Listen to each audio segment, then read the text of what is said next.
ये सबसे पहली बात कि उस सदन में अगर हम लोग पहुंचते हैं, अगर विजय की माला हमारी बरौली विधानसभा की जनता मुझे पहनाकर भेजती है, तो मेरा पहला ही विजन है पहले डिग्री कॉलेज। सबसे पहले अपने क्षेत्र के लोग को जो है पहले शिक्षित बनाना है। जब तक लोग शिक्षित नहीं होंगे, जब तक लोग वहाँ के विकसित नहीं होंगे, जब तक लोग पढ़ेंगे नहीं, अपना अधिकार को जानेंगे नहीं। हमारे क्षेत्र में अगर हम जिस दिन अगर हम सदन में पहुँचते हैं तो अगले बता देते हैं कि 3 दिन के अंदर में, शपथ लेने के 3 दिन के अंदर में एक भी भ्रष्ट वहाँ पे अधिकारी नहीं होंगे। खैर अधिकारी होंगे तो फिर श्याम ना होंगे, या श्याम होंगे तो अधिकारी ना होंगे। बात को पूरे दावे के साथ हम कह रहे हैं। हाँ, विकास किया गया है कि वहाँ के हर साल 5,000 नौजवानों को जो है हर साल जो है लेबर की फैक्ट्रियाँ बनाई जाती हैं। हर साल 5,000 नौजवानों को जो वहाँ पे जो है क्या होता है, उनकी जीवन कैरियर बर्बाद की जाती है। तो इस बार जो है 30 साल की राजनीतिक में 2 बार आरजेडी और 4 बार भारतीय जनता पार्टी बरौली को उस प्रकार के लोग लूटे हैं। वहाँ की समाज की सेवा नहीं हुई है, वहाँ पे गरीब लाचार वंचित की सेवा नहीं है, उनकी परिवार की सेवा हुई है। 2 साल के अंदर में डिग्री कॉलेजें और बाढ़ की समस्याएं, 2 चीज़ पहले दूर होगी। तीसरे साल में जो है कल कारखाने हमारे यहाँ लगे कि हमारे यहाँ की नौजवान जो है 5 से 10 हज़ार नौजवान वहाँ पे नौकरियाँ कर सके। जब वोट जब देगी, जब बरौली की जनता जब बरौली में, तो उसको रोजगार भी चाहिए बरौली में। इस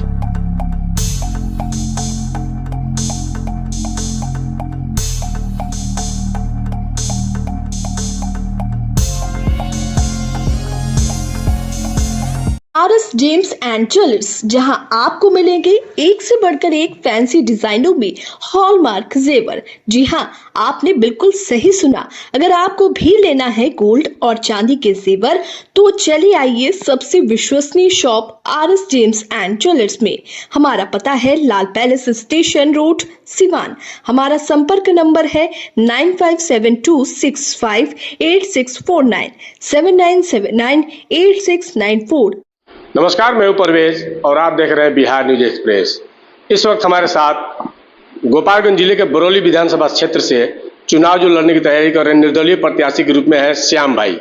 आइए हम सीधे उनसे बात करते हैं कि आखिरकार उनका चुनावी मुद्दा क्या है और क्या कुछ सोच करके आज चुनावी मैदान में उतरे हुए हैं। जी, सबसे पहले आपका बिहार न्यूज एक्सप्रेस में स्वागत। चलिए, आपको और आपके चैनल के माध्यम से जितने भी दर्शक देख रहे हैं सभी को मेरा सादर प्रणाम है, और आपको तहे दिल से धन्यवाद कि ताकि अपने ऑफिस आज बिहार न्यूज एक्सप्रेस के ऑफिस में अपने बुलाया और मुझे कुछ बोलने का सौभाग्य अपने मंच पे आप लोगों ने दिया, इसलिए धन्यवाद। सबसे पहला सवाल, आखिरकार आपने निर्दलीय चुनाव लड़ने का फैसला क्यों किया? ये हमारी फैसला नहीं, हमारी जनता की फैसला है।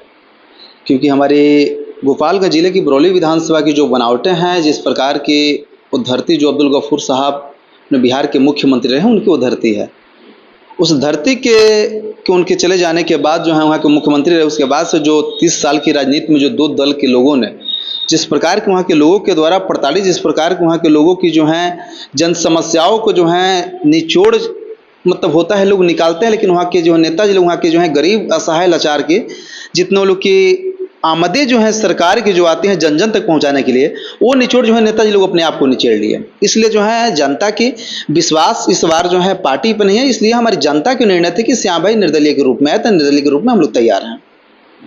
अगला सवाल है कि अगर आपको किसी पार्टी से ऑफर मिलता है, किसी पार्टी से चुनाव लड़ने का, तो अगला कदम आपका क्या होगा? क्या आप पार्टी से चुनाव लड़ेंगे? पार्टी से अगर टिकट मिलती है तो चुनाव लड़ने का मन बनाएंगे आप, या फिर निर्दलीय ही?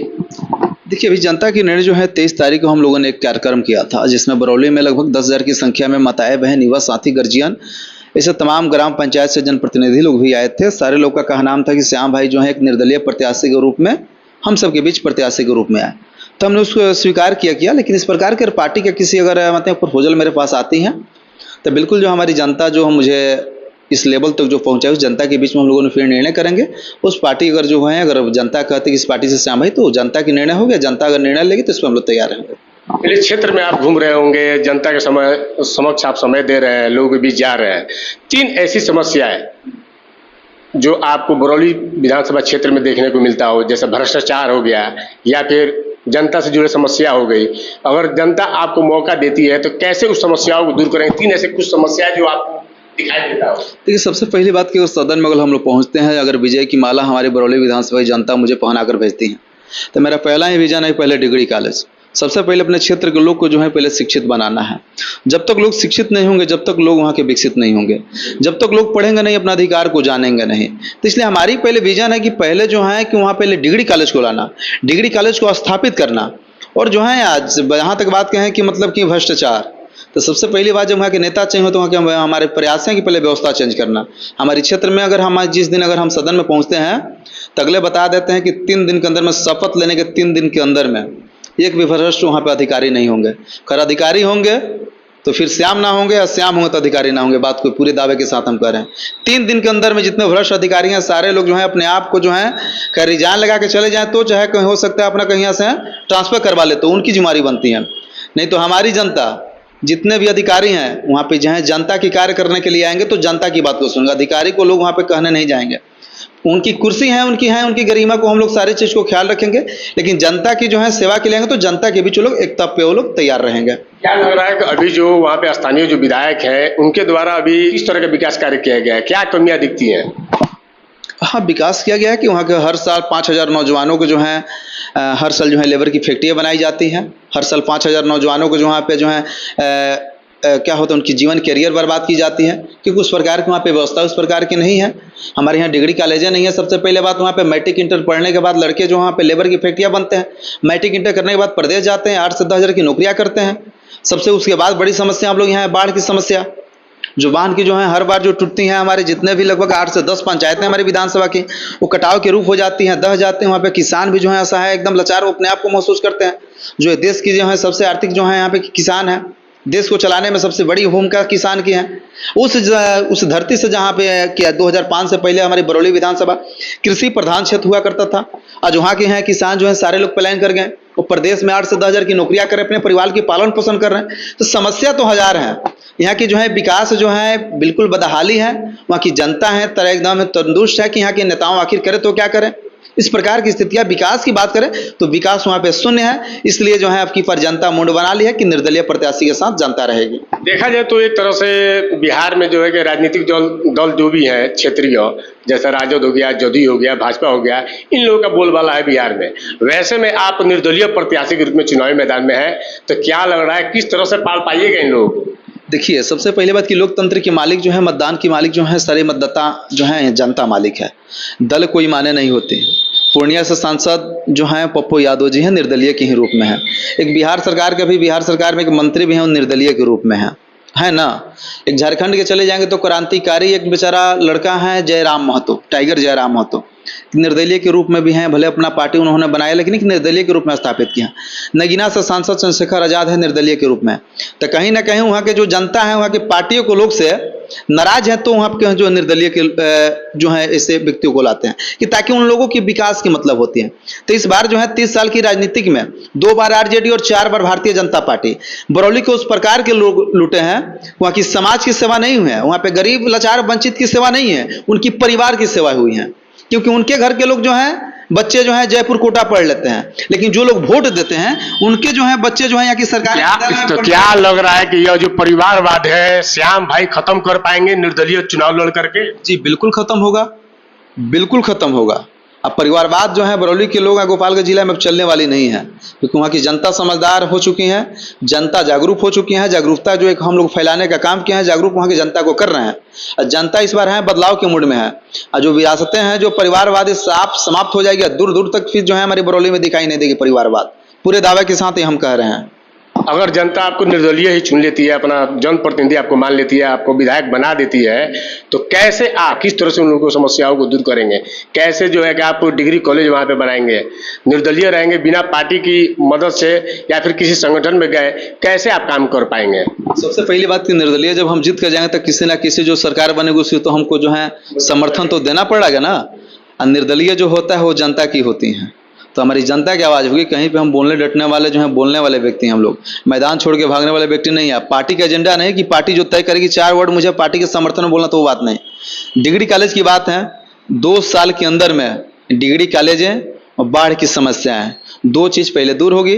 तीसरे साल में जो है कल कारखाने हमारे यहाँ लगे कि हमारे यहाँ की नौजवान जो है 5 से 10 हज़ार नौजवान वहाँ पे नौकरियाँ कर सके। जब वोट जब देगी जो बरौली की जनता जब बरौली में, तो उसको रोजगार भी चाहिए बरौली में। इस प्रकार की हम लोग व्यवस्था बनाएंगे। अब बिल्कुल बनेगी। जहाँ तक सारे लोग भ्रम फैलाते हैं कि लोग जो है एजेंडा लेकर चले हैं, भ्रम फैलाएंगे, तो इसकी बात नहीं है, ऐसी बात नहीं है। इसी जो है मोदी जी आते हैं सिवान की धरती पे, तो कहते हैं बिहार वासियों को लेकर हम ट्रेन देकर जा रहे हैं, बहते हैं।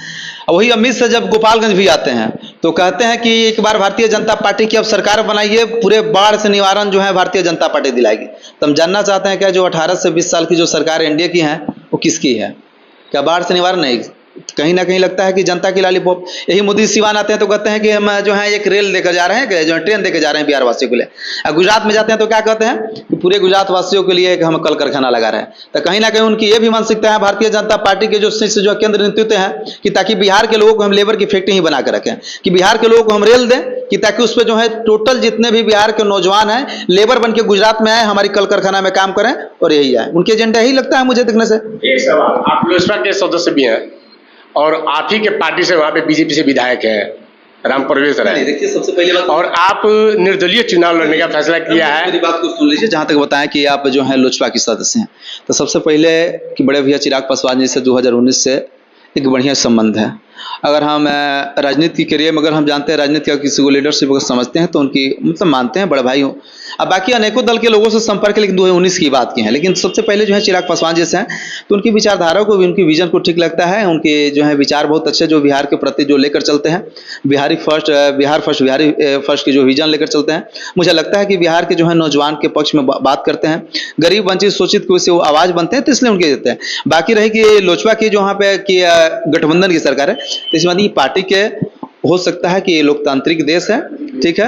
अब पार्टी की बात है, अगर पार्टी मानते हैं मेरा कहने का मतलब था कि आप ही के एनडीए घटक दल में है, वो बीजेपी से वहाँ पे अभी विधायक है, तो क्या ऐसा नहीं है कि आप लोजपा में है और पार्टी से ही विरोध कर रहे हैं? नहीं, पार्टी से विरोध नहीं कर रहे हैं हम। पार्टी के कहाँ विरोध कर रहे हैं? भारतीय जनता पार्टी दूसरा कोई अगर चला है तो उसको दिया जाए, तो परिवारवाद नहीं होगा। लेकिन जिस प्रकार की एक ही परिवार के जो है 4 से 5 बार न्याय कहीं ना कहीं परिवारवाद दिखाता है। हम कहाँ पार्टी के विरोध कर रहे हैं? हम उन व्यक्तियों को विरोध कर रहे हैं कि ताकि जो लोग 4 बार रहने के बाद भी अगर क्षेत्र में विकास नहीं हुई, वो 3,22,000 लोगों की आवाज है, हमारी आवाज नहीं है। 3,22,000 बरौली की जनता कह रही है कि हमारे यहाँ विकास क्या हुई है। जहां तक लोग कह रहे हैं कि मानते हैं कि अस्पताल की व्यवस्था सुधर गई, रोड नाले की व्यवस्था सुधर गई। आपको कभी समय मिले तो हमारे क्षेत्र में आप जाइए, ग्राउंड रिपोर्ट देखिए। आप ग्राउंड रिपोर्ट देखिए। हमारी बरौली नगर परिषद है, थोड़ा सा आपको 2 मिनट के लिए रुकेंगे, हमारी बात को पहले सुन लीजिए। हमारी बरौली नगर परिषद है, और नगर परिषद का मतलब ये जानते हैं कि उप जिला, हम जानते हैं छोटा जिला समझते हैं। लेकिन वहां पे आप चले जाए कि नाले की जो है सफाई भी बेहतर नहीं होती है। हमारी बरौली सफाई में भी जो है मोदी जी का विजन है स्वच्छ भारत के बनाने की। वहां पे चले जाइए, कचरा की खदान है। जहां तक वहां पे चले जाइए कि ठहराव के लिए, यात्रा के लिए बढ़िया व्यवस्थाएं भी नहीं हुई है। आप बरौली हमारे अस्पताल है, आप चले जाइए तो रुई मिले तो सुई नहीं, सुई मिले तो रुई नहीं। वहाँ मंगल पांडे जी जाकर फीता काटे हैं, अस्पताल ठीक है बेहतर बनी है, लेकिन वहाँ पे व्यवस्था बेहतर होनी चाहिए। जाके चले जाइए, वहाँ पे बढ़िया जो है एम्बुलेंसें नहीं है। दियर के क्षेत्र से लोगों को जिसकी डिलीवरियाँ हो, जो बहने की जनमाताओं को, वो नहीं हो पाएगा। वहाँ पे एम्बुलेंस बेहतर नहीं है। तो सारी हम लोग व्यवस्थाएं के हम लोग खिलाफ लड़ रहे हैं। हम लोग नेता के खिलाफ थोड़े लड़ रहे हैं जी। जनता की आवाज़ है, जनता की आवाज़ जो है आपको चैनल के माध्यम से लोग बता रहे हैं कि ताकि जनप्रतिनिधियों के पास पहुंचे, कि ताकि उनके कुछ जो है बुद्धियाँ खुले, कि ताकि क्षेत्र के जो है वो लोग विकास कर सके। हमारी महत्वाकांक्षा थोड़ी है, हम अपने लिए नहीं लड़ रहे हैं। 3,22,000 लोगों की आवाज़ के लिए हम लड़ रहे हैं। श्याम भाई अगर चुनाव लड़ते हैं निर्दलीय और जनता उनको जीत दिलाती है, तो कहीं ना कहीं आप चिराग पासवान के हाथों को मजबूत करेंगे। देखिए सबसे पहली बात कि अगर विकास कर रही है तो सत्ता में जो लोग रहेंगे, तो सत्ता में रहेंगे तो आपके यहाँ विकास होगी। तो जिनकी सरकार मौजूदा, जिनकी सरकार बनेगी, उसको समर्थन देना जो है हमारी नॉर्मल सी बात होगी। विपक्ष में रह के हम कार्य नहीं कर सकते हैं, तो पक्ष में जाना पड़ेगा। तो सत्ता जिसकी बनेगी, सरकार जिसकी बनेगी, उससे समर्थन देकर हम लोग कार्य करने का काम। आखिरी सवाल कि जनता आप पर विश्वास क्यों करे? आखिरकार निर्दलीय प्रत्याशी के रूप में आप, हो सकता है चुनाव आते आते बहुत सारे मुद्दे, चुनाव में बहुत सारे लोग मुद्दे गिनाते हैं, जैसे कमियां बताते हैं। अभी जैसे आपने बताया कि सदर अस्पताल में कमी है, नगर परिषद की कमी है, तो क्या लग रहा है कि श्याम भाई अपने बात पर अड़े रहेंगे? निर्दलीय चुनाव जीत हो या फिर हार हो, इस व्यवस्था के खिलाफ रहेंगे? एक्चुअली परवेज भाई, आप लोगों ने जो सवाल पूछा, आपको पहले पूछना चाहिए था कि श्याम भाई पे आखिर जनता विश्वास क्यों करे। तब आपको पता होना चाहिए कि बरौली में हम 4 साल से लगे हुए हैं, और 4 साल में जो मेरा पहले कार्य रहा है, जनता जो है श्याम को और जानती है तो काम से जानती है, श्याम के नाम से नहीं जानती है। और श्याम का वो कार्य दिखाता है कि शिक्षा के क्षेत्र में श्याम अपने आप को क्या स्थापित किया है। तो आपको पहले पता होना चाहिए कि बोर्ड एग्जाम से पहले हम लोगों ने दिसंबर और जनवरी में एक एग्जाम लेते हैं, जिसमें हर साल जो है 10 से 12 हज़ार बच्चे उसमें भाग लेते हैं। कि बोर्ड एग्जाम जो 10th क्लास के बच्चे के लिए पहली एग्जाम होती है, अब बोर्ड लेवल की जो है हम लोग एग्जाम में लेते हैं। उस प्रकार की क्वेश्चन सीट होती हैं, उस प्रकार के उसमें टीचर होते हैं, उस प्रकार के अधिकारी होते हैं, उस प्रकार के क्वेश्चन सेट के उसको रिजल्ट दिया जाता है। जो लड़के उसमें जो नंबर 1 स्थान पे आते हैं उसको लैपटॉप देके, साइकिल देके उसको प्रोत्साहित करके उसको हौसला किया जाता है। दूसरी बात कि फिर जनता मुझ पर विश्वास क्यों करे, तो वो पता होना चाहिए कि अभी तक जो है अभी सत्ता में जो मौजूदा जो अभी विधायक हैं उनकी कहीं पे कार्यालय नहीं, लेकिन श्याम का पहला ऑफिस श्याम का बरौली में है। कि जनता वहाँ पे जाती हैं, जो मूल समस्याएं, जो सरकारी जो सुविधाएं जो उनकी लाभ लेनी होती है, हमारे द्वारा जो होते हैं ऑनलाइन जितनी सारे कार्य हो हम लोग कराते हैं। गरीब दी अब सुन लीजिए मेरी बातों को। मेरी आप बोले कि जनता मुझ पर विश्वास क्यों करते, मेरे 4 साल के जो कार्य रहे पहले जान जाइए। धार्मिक कार्यक्रम में का हिंदू और मुस्लिम, क्योंकि जब भी विकास, जब राजनीति की बात हो तो उसमें जाति और धर्म पे नहीं, उस पर सिर्फ विकास की बात होनी चाहिए। तो जो भी ऐसा हिंदू मुस्लिम किसी भी धर्म का ऐसा कोई आस्था होता है या पर्व त्यौहार होता है, उसमें बढ़ चढ़ कर हम लोग हिस्सा लेते हैं, उसका भाग्य बनते हैं। चाहे ना आर्थिक सहयोग करे तो, चाहे तन से सहयोग करे तो, चाहे मन से सहयोग करे तो, उसमें हम लोग रुचि रखते हैं। हमारी क्षेत्र में इससे भी तमाम ऐसे बहन बेटियां हैं जिनके जो है घर के लोग जो है थोड़ी सी आर्थिक से कमजोर हैं, उनको जो है आर्थिक मदद हम लोग करके जो है क्या खाना पीने की व्यवस्थाएं हो गए तो, चाहे आर्थिक मदद करने के बाद जो उन बेटियों को बहन के हम लोग शादी में भी बढ़ चढ़ के हिस्सा लेने का हम लोग कराने का काम करते हैं। उसके बाद से क्षेत्र में ऐसे तमाम ऐसे जो मूल समस्याएं हैं जिस पे जो है 4 साल से हम लोग कार्य कर रहे हैं। हमारी विजन ही है कि बरौली को शिक्षित बनाना, बरौली को विकसित बनाना, बरौली में कल कारखाना लगाना। तो जनता जो है हमारी काम से हम पे विश्वास कर रही है, और आगे अगर जनता अगर विश्वास करती है तो अगला जो हो गए महत्व फिर जो हम लोग से जिस प्रकार के आप कहें कि जनता की आप लोग किस तरह बीच में रहेंगे, तो पहले मेरा जो कार्य रहा है वो कार्य हमेशा चलता रहेगा। सत्ता की जो बात है वो जनता तय करेगी। अब बरौली की जनता 2025 के आगामी चुनाव में तैयार है, इसके लिए बिल्कुल उसकी जो है जनता निर्णय लेगी। एक आखिरी सवाल कि अगर आपको सत्ता का समर्थन नहीं भी मिलता है, इसके बावजूद भी आप जनता के हित में काम करेंगे? जी बिल्कुल। जो हमारी कार्य, जो सेवा के कार्य चल रहा है, जो हमारे द्वारा कार्य चल रहा है, वो जो है जब तक जीवित रहें, जब तक हमको भगवान अगर हमको सही सलामत रखते हैं, बिल्कुल जनता के बीच में उस प्रकार की सेवा के कार्य करते रहेंगे और जीवन करते रहेंगे। चलिए, बरौली की जनता से क्या कुछ अपील करना चाहेंगे अपने लिए खास तौर पे? जी, हम बरौली की जनता से तो हम बार बार अपील कर रहे हैं कि हर बार आप लोगों ने जो है नेता को समर्थन दिया है, लेकिन इस बार एक 25 साल के आप सबके बीच एक बेटा आया है, तो आप लोगों ने एक बार आशीर्वाद जताइए कि ताकि बरौली को हम लोग विकसित कर सके। 1 कदम आपकी, 3 कदम हमारी, ताकि बरौली के चरमुखा हम लोग विकास के कदम हम लोग चले। इसी बात के साथ आप सबको धन्यवाद। चलिए, ये थे श्याम भाई जो बरौली विधानसभा क्षेत्र से निर्दलीय प्रत्याशी के रूप में चुनाव लड़ेंगे, और इनका वादा है कि जो भी बरौली की जनता की समस्या है उस समस्याओं को दूर करेंगे, चाहे वो चुनाव हार जाएं या फिर जीत जाएं, या फिर सत्ता में रहें या फिर नहीं रहें, लेकिन बरौली की जनता की समाज सेवा ये जरूर करते रहेंगे। आपको हमारा ये खबर कैसा लगा, आप हमें कमेंट करके जरूर बताएं।